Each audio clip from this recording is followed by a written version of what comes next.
Man United have acted fast in their search for an interim manager. Spurs have drawn up a potential list of candidates should Pochettino leave. Why Dortmund losing is good news for Watford. Rafinha could be ordered to pay around €1 million fine. And of course, we have this week's great debate. That and more coming up in the next few minutes as I'm your host, Matt Froelich. You are the One Footballers, and this is the Daily News. So I'm sure you've heard the news by now that Jose Mourinho is gone. He's out of Old Trafford, and yesterday they accidentally posted a video on their website saying who the new interim manager would be. They posted a video of Ole Gunnar Solskjaer scoring a goal in the Nou Camp. This was the Champions League winning goal back in 1999, and the caption underneath it read that it's been 20 years since Ole Gunnar Solskjaer did just that, and that he'll be the new interim manager. This was quickly deleted, but of course it did not stop the internet from reacting, and now all the evidence is out there for everyone to see.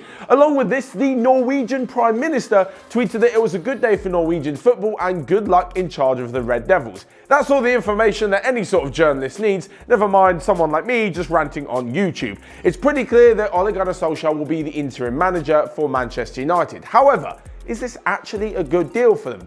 Well, it seems to me that he's literally been brought in just to reunite the club. The fans will love him because he's a legend, the players will love him because he's a legend, and he'll just bring a feel-good factor back to the place, regardless of what happens for the rest of the season. It's almost a write-off from here on out. As for the long-term future, well, Pochettino's been named as a potential candidate, along with Zinedine Zidane. Which conveniently brings me to my next point in the Daily News. It's almost like I wrote it myself. Mauricio Pochettino being linked has meant that Spurs have decided to draw up a potential list should their manager leave. This includes names like Eddie Howe. The Bournemouth manager has done a fine job down on the south coast with very little budget, so he's seen as the natural successor to someone like Pochettino, who's also working on a not so big budget compared to his rivals at the top of the league. In press conferences yesterday, Pochettino said that he doesn't want to talk about other clubs and other rumours, but he didn't categorically deny that he wasn't interested in the United job. However, after turning down Real Madrid in the summer, it seems a bit weird that he then go and move to Manchester United. No offence to them at the moment, but they're not exactly in the same bargaining position as Real Madrid or even as Tottenham. But moving away from English football for a minute and to the Bundesliga, where finally there are no more unbeaten teams. That's because Dortmund have finally lost, and this time to lowly Fortuna Düsseldorf. But why on earth is this good news for Watford fans? Well, it's because their on-loan Belgian striker Dodi Lukebakio scored again last night. This is only a few weeks after becoming the first ever player to score a hat-trick against Manuel Neuer in the Bundesliga in his side's 3-3 draw against Bayern Munich. If he continues this form, Watford could have a serious player on their hands next summer. He's on loan at Fortuna for the whole season, but when he comes back, they could have a young, exciting Belgian striker to partner the likes of Troy Deeney up front. And next up is definitely one of the stranger bits of news that I think we've ever had on the Daily News, and it comes from Barcelona, and especially their midfielder Rafinha. He has been ordered by a court in Amsterdam to pay €10,000 for every day that he did not wear a pair of Adidas boots.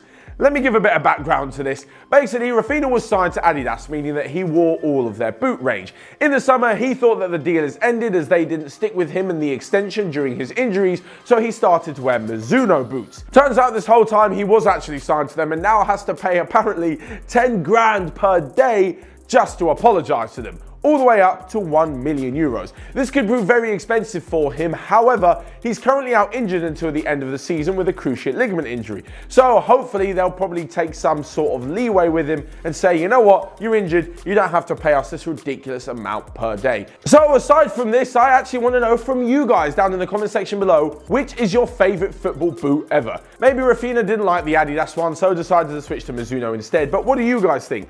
As for me, I can't look past the Adidas Predators, the original ones that like Beckham and Gerrard wore. They were so cool. Let me know down below what your favourite boots are.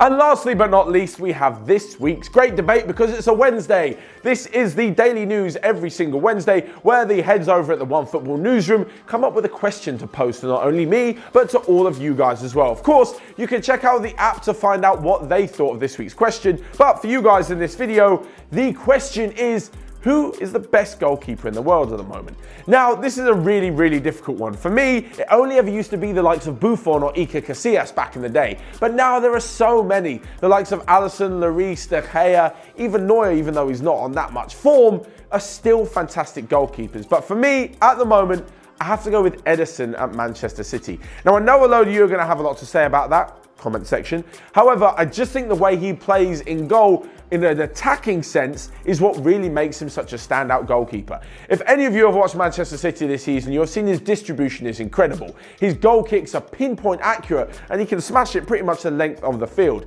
Of course, he's a very good goalkeeper, probably not the best in goal, but I just think the way he helps start moves makes him so good. Adding on to this, the fact that since he started last season at Manchester City, he's lost only 3 of his 53 Premier League games that he's played and kept 24 clean sheets. That's more than any other goalkeeper in that time. Now, no doubt this is down to the fact that Manchester City have a good defence as well, but I just think he's the best goalkeeper in the world at the moment. Let me know down below. I'm sure a lot of you will have Marc-Andre ter Stegen in there as well. He was my second choice, but only just. So there you have today's daily news. Let me know in the comment section down below everything that you thought. Hit the like button whilst you're down there. And of course, you can click here to check out all the other videos that we've got going on OneFootball. But until next time, I will see you guys later.